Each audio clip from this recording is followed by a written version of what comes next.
warning for Chesapeake Bay from Pools Island to Sandy Point, Maryland.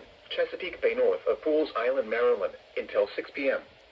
At 5:09 So I'm downstairs, right? was located near Middle River, moving east at I go to I have Discord notifications on for LWX. I see they issued a marine warning. Impact. I say, oh fuck, and I start running upstairs. Funniest thing ever. Locations impacted And include now here we are. Turkey Point, Wharton Point, Pools Island, Spasooty Island, and Gunpowder River. Move to safe harbor immediately as gusty winds and high waves are expected. Oh.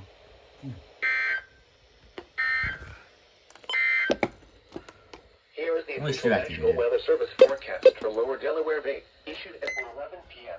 Saturday, December 3rd. Tonight, northwest winds 15 to 20 knots. Gusts up to 30 knots. Damn. A chance of rain early this evening. I do hear the static. There.